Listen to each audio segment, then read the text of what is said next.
Baiklah, materi yang pertama yaitu kriteria pemilihan judul dari berbagai jenis penelitian. Pemilihan judul akan menggambarkan tingkat kedalaman dan cakupan dari sebuah penelitian yang akan dilakukan. Judul dianggap mewakili bobot sebuah hasil penelitian yang akan ditulis, bahkan merupakan gambaran mutu tulisan yang akan dikerjakan.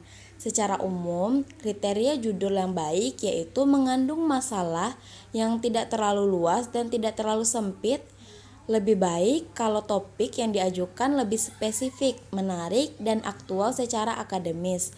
Secara praktis diungkapkan dalam kalimat yang simpel, tetapi mampu menunjukkan dengan jelas independen variabel dan independen variabelnya. Setelah itu menunjukkan problematika yang terkandung di dalam tema yang akan diteliti. Selanjutnya, belum banyak yang diteliti oleh orang lain. Selanjutnya juga dibuat dengan kalimat yang ganda. Kalimat pertama bersifat umum, kemudian diikuti dengan ungkapan yang menunjukkan fokus permasalahan yang akan dikaji.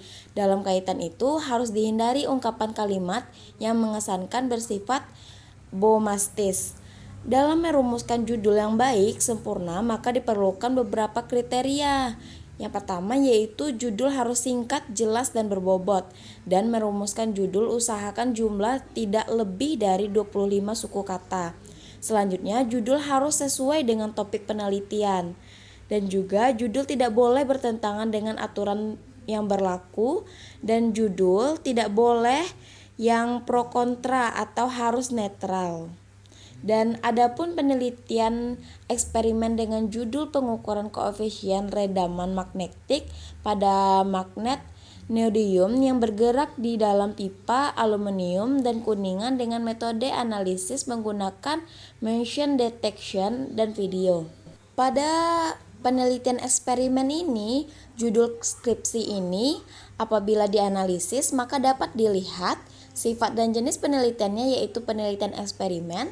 Objek yang ditelitinya yaitu pengukuran koefisien redaman magnetik pada magnet neodymium, serta subjek penelitiannya yaitu pipa aluminium dan kuningan. Lokasi atau daerah penelitiannya tidak ada. Dan selanjutnya ada penelitian R&D yang berjudul pengembangan media pembelajaran fisika berbasis Android menggunakan Adobe Air for Android pada pokok bahasan usaha dan energi untuk siswa SMA.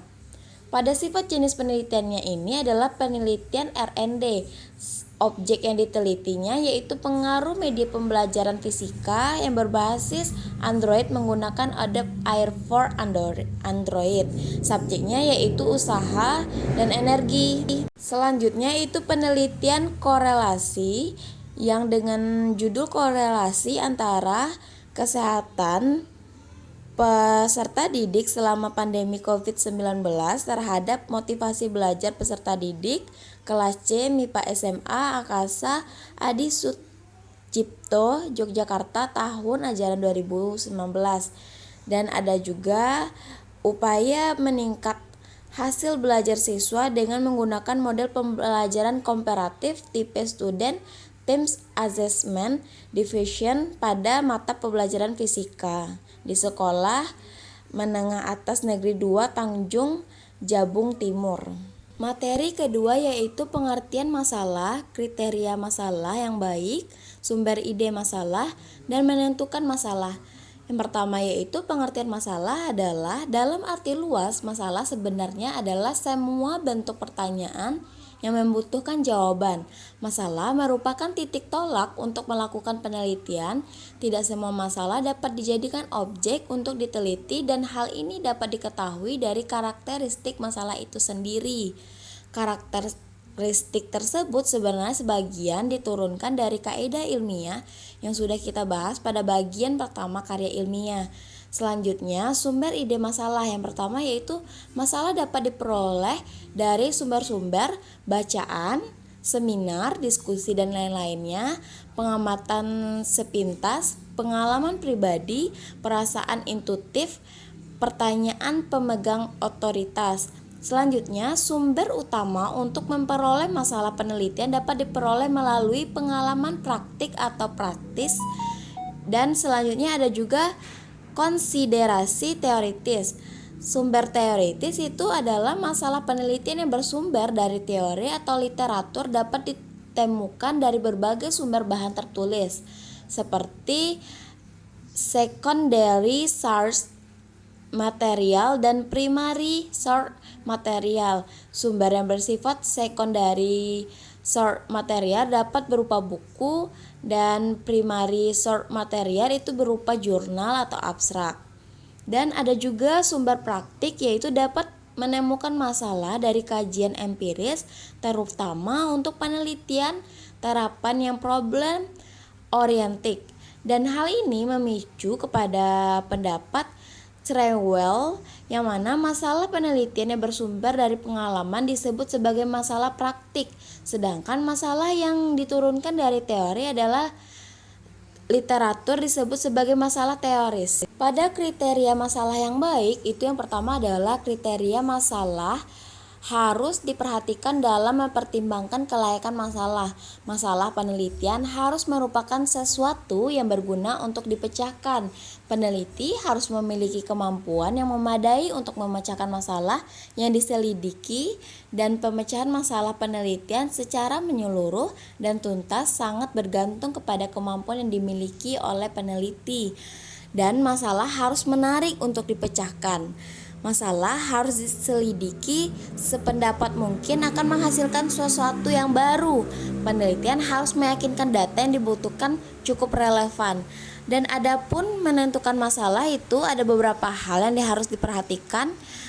Masalah tersebut layak atau tidak untuk diteliti tergantung pada ada atau tidaknya sumbangan terhadap teori, dan ada atau tidaknya teori yang relevan dengan masalah tersebut, ada atau tidaknya kegunaan untuk pemecahan masalah-masalah praktis. Selanjutnya ada juga cukup dana, cukup waktu, cukup alatnya. Dan juga untuk memilih masalah penelitian ada beberapa hal yang harus dipertimbangkan juga, yaitu memilih topik dan masalah penelitian harus didasarkan oleh minat kita sendiri. Adanya kesesuaian dengan minat kita diharapkan ada berdampak pada peningkatan pengetahuan dan pemahaman kita dalam keahlian tertentu, sehingga kita menjadi lebih baik. Memilih masalah penelitian didasarkan pada ada perbedaan antara apa yang ada dan apa yang seharusnya ada, atau antara harapan dan kenyataan. Ada satu pertanyaan tentang mengapa perbedaan ada, dan ada dua atau lebih jawaban yang mungkin untuk dipertanyakan. Masalah penelitian harus memiliki karakteristik yang baik, yaitu dapat diteliti masalah, dapat diteliti melalui pengumpulan data dan analisis data, serta mempunyai signifikat teoritis dan pragmatis, yang mana masalah sangat berarti jika didasarkan pada teori. Dan masalah penelitian yang baik harus menarik dan sesuai minat kita juga. Materi yang ketiga yaitu tentang dasar menyusun latar belakang penelitian dari aspek filosofis, yuridis, historis, dan empiris. Yang pertama, aspek normatif, yang mana aspek normatif adalah kondisi yang seharusnya atau yang ingin dicapai secara ideal.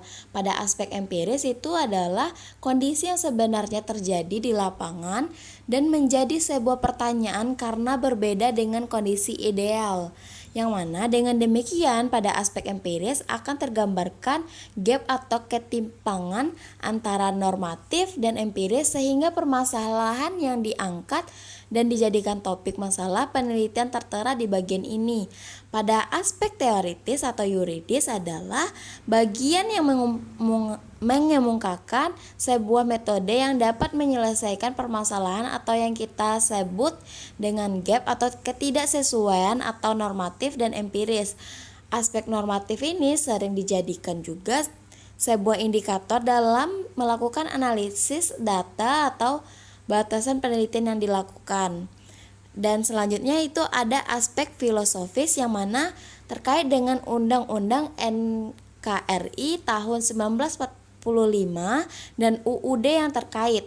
Ada juga aspek faktual yang mana berisi kutipan-kutipan berita atau kenyataan yang terjadi pada lapangan.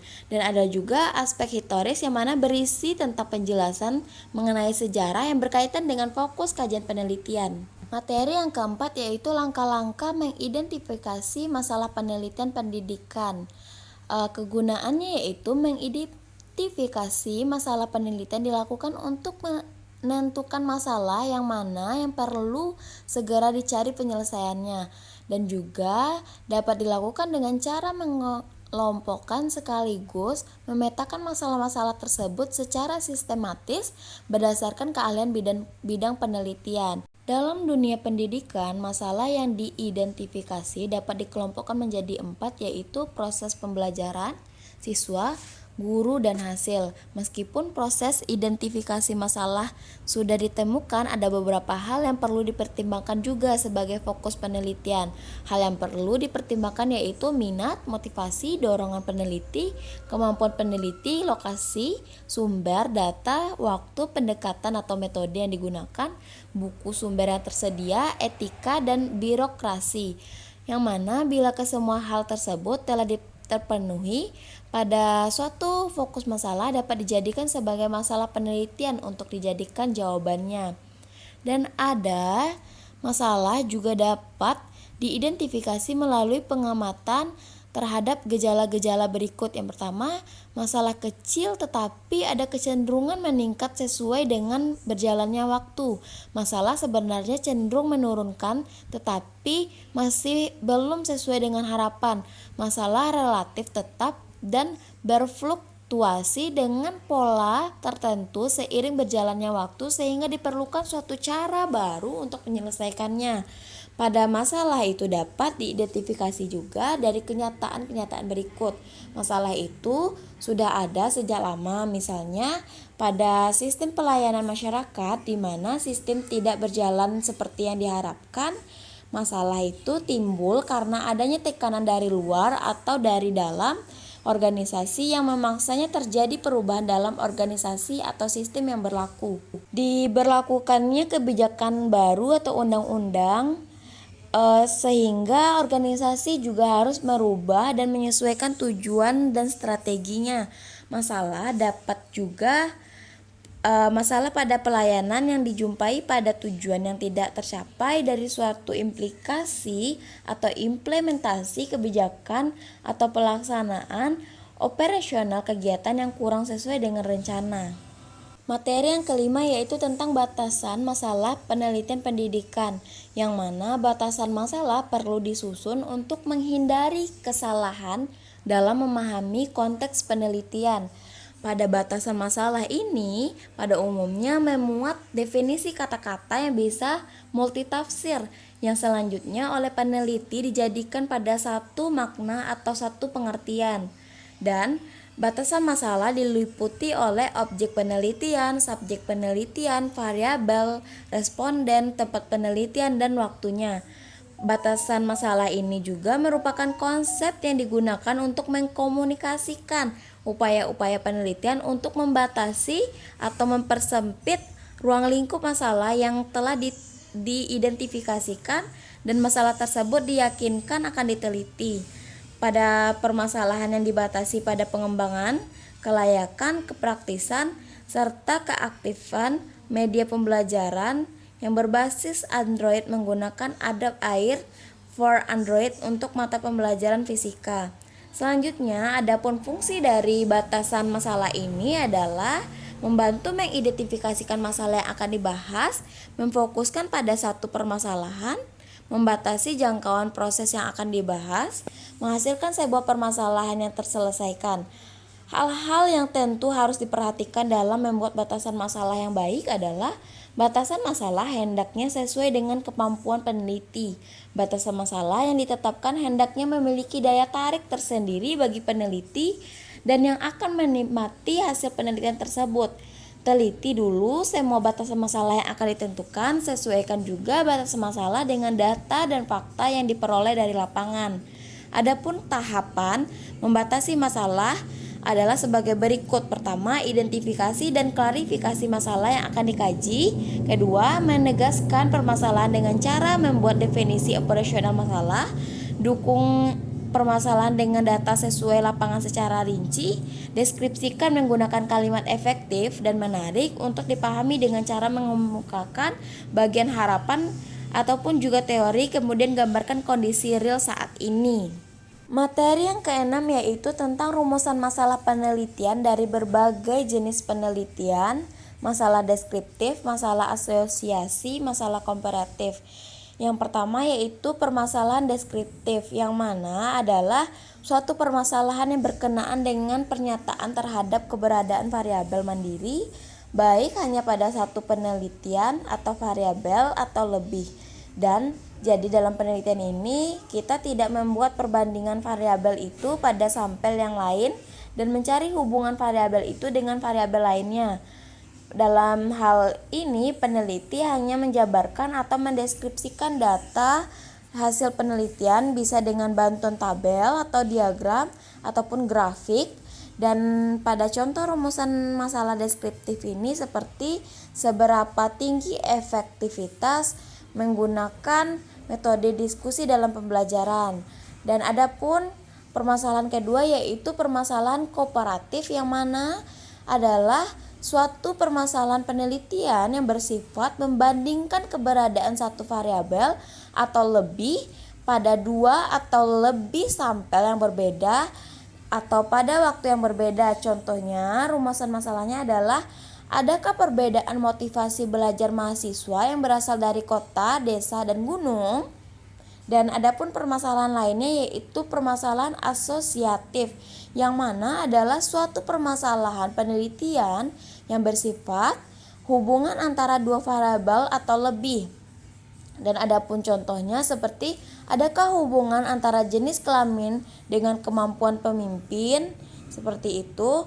Dan selanjutnya adalah permasalahan pada kuantitatif, yaitu masalah yang dibatasi selanjutnya dirumuskan, yang mana rumusan masalahnya itu harus diperhatikan ada 3 aspek. Yang pertama substansi, formulasi, teknisi. Dan adapun penelitian kuantitatif asosiatif itu peneliti merumuskan masalah yang disajikan secara rinci dalam bentuk pertanyaan penelitian yang berkaitan dengan hubungan atau pengaruh variabel bebas terhadap variabel terikat. Dan contoh lainnya yaitu tentang penelitian kualitatif. Penelitian kualitatif mencakup penelitian deskriptif, eksplanatif, evaluasi, studi kasus, studi kebijakan, dan studi historis. Dan ada juga pada penelitian pengembangan, itu penelitian pengembangan mencakup pengembangan model dan pengembangan instrumen. Sedangkan pada penelitian tindakan kelas itu adalah penelitian yang khusus untuk memperbaiki dan meningkatkan kualitas pembelajaran pada kelas. Materi yang ketujuh yaitu tujuan penelitian dari berbagai jenis penelitian. Tujuan penelitian merupakan pernyataan mengenai apa yang akan dihasilkan atau dicapai oleh peneliti, yang mana ada beberapa tujuan penelitian, yaitu pertama eksplorasi, yang mana pada umumnya peneliti memilih tujuan eksplorasi karena 3 macam, yaitu untuk memuaskan keingintahuan awal peneliti, menguji kelayakan dan melakukan penelitian yang lebih mendalam lagi, dan mengembangkan metode yang akan dipakai saat peneliti yang lebih dalam lagi. Yang kedua, deskripsi, yang mana berkaitan dengan deskripsi ini berkaitan dengan penyajian fenomena secara lebih rinci atau lebih tepat penelitian yang tujuannya deskripsi ini membedakan antara satu fenomena dengan fenomena lainnya. Selanjutnya yaitu prediksi, yang mana berupa untuk mengidentifikasikan antara hubungan yang memungkinkan peneliti berspekulasi mengenai suatu hal X dengan mengetahui hal lainnya Y. Dan selanjutnya itu ada eksplanasi, yang mana mengkaji hubungan sebab akibat.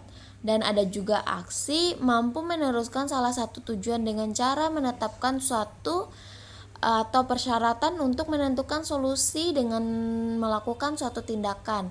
Adapun contohnya, pada penelitian kuantitatif adalah tujuannya yaitu menunjukkan hubungan antara variabel, menguji teori, mencari generasi yang mempunyai nilai prediktif, dan pada penelitian kualitatif itu menemukan pola hubungan yang bersifat interaktif, menemukan teori.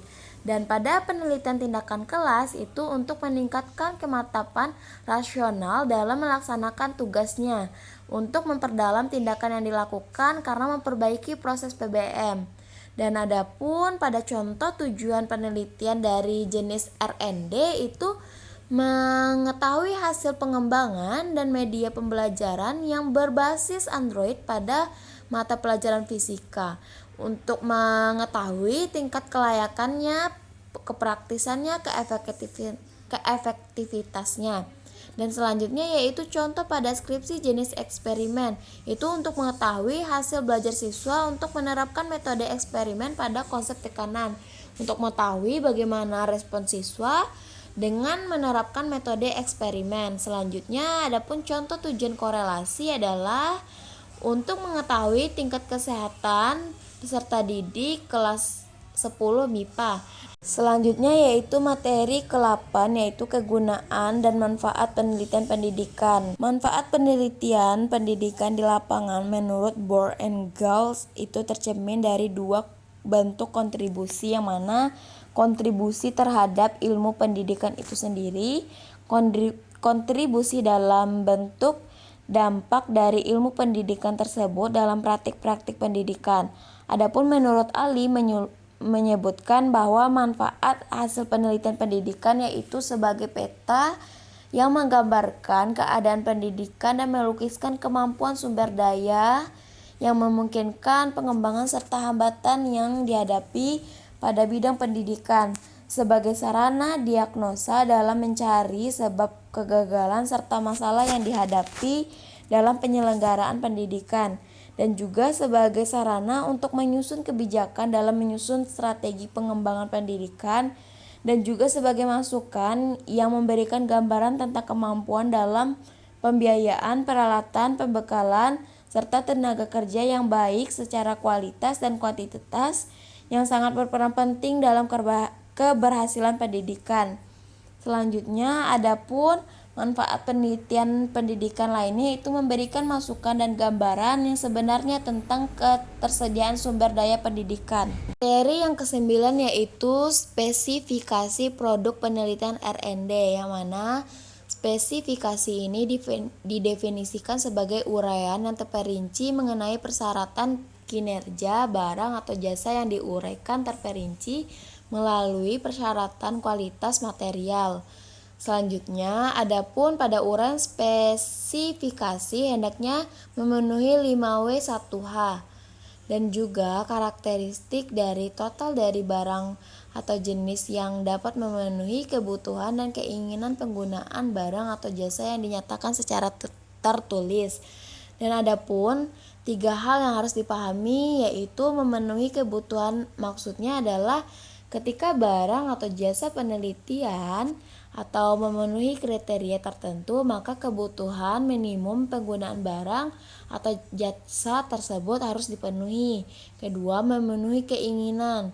Selanjutnya secara tertulis, dan juga ada kebutuhan dan keinginan tersebut tertuang dalam dokumen kontrak yang tertulis yang telah disepakati.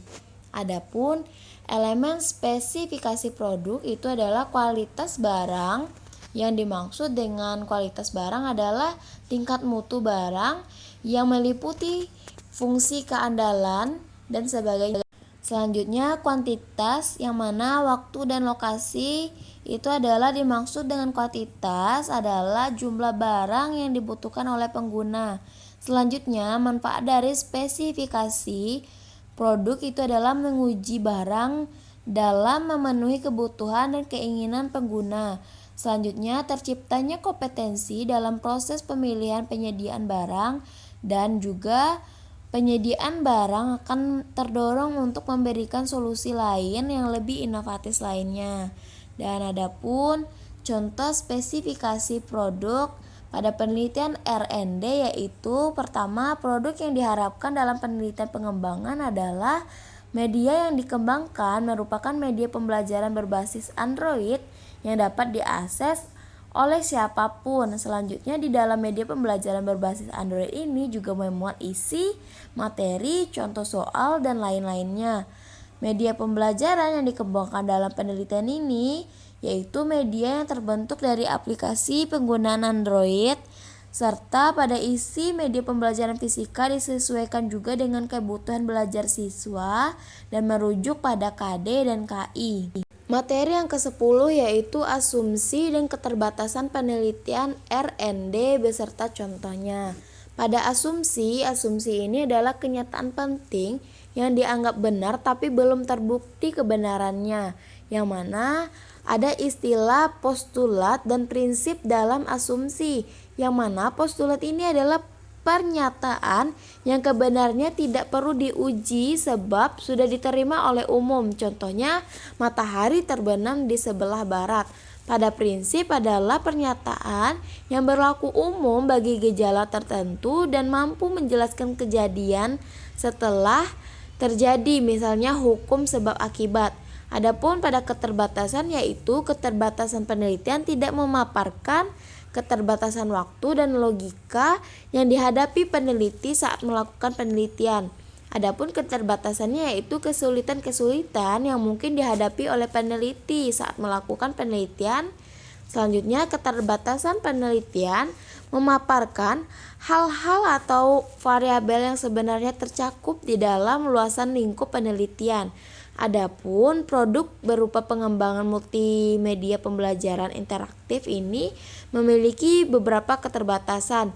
Dari sekian banyak pengusaha atau perusahaan dagang yang ada, kasus yang terdapat dalam media pembelajaran ini hanya terbatas pada satu jenis perusahaan saja, dan ada bukti-bukti transaksi yang tersedia belum mewakili semua transaksi yang dilakukan oleh perusahaan. Dan adapun pengembangan multimedia pembelajaran interaktif ini didasarkan pada beberapa asumsi, yang mana siswa SMA belum memahami benar materi penyusunan siklus akuntansi. Selanjutnya, siswa dapat melakukan proses pembelajaran secara mandiri. Dan adapun contoh uji coba produk yang dilakukan SMK Negeri 1 Boyolali kelas 11 akuntansi 1 yaitu asumsinya adalah media pembelajaran matematika dengan barisan dan deret ini mampu membuat peserta didik aktif dan mampu membawa matematika ke pengalaman hidup nyata, dan peserta didik dapat belajar mandiri serta validator adalah guru. Materi yang 11 yaitu tentang definisi operasional penelitian R&D, yang mana definisi operasional adalah aspek penelitian yang memberikan informasi kepada kita tentang bagaimana cara mengukur variabel. Dan definisi operasional ini adalah semacam petunjuk pada kita tentang bagaimana cara mengukur suatu variabel. Tujuan dari definisi operasional ini adalah membuat pengumpulan data serta analisis lebih fokus dan efisien, memadu jenis data dan informasi apa saja yang dicari oleh peneliti, dan menetapkan aturan dan prosedur yang digunakan oleh peneliti untuk mengukur variabel. Selanjutnya, adapun manfaat dari definisi operasional ini adalah secara umum definisi operasional merupakan penjabaran interpretasi dari variabel yang sudah ditentukan penelitian, dan menguraikan definisi operasional variabel pada sebuah penelitian adalah suatu hal yang esensial yang sebuah penelitian itu karenanya agar kita pengumpulan data penelitian tidak melakukan kekeliruan. Dan contoh dari penelitian R&D ini adalah pada definisi operasionalnya itu penelitian ini memuat tentang model pembelajaran inquiry yang terbimbing dan juga hasil belajar kognitif.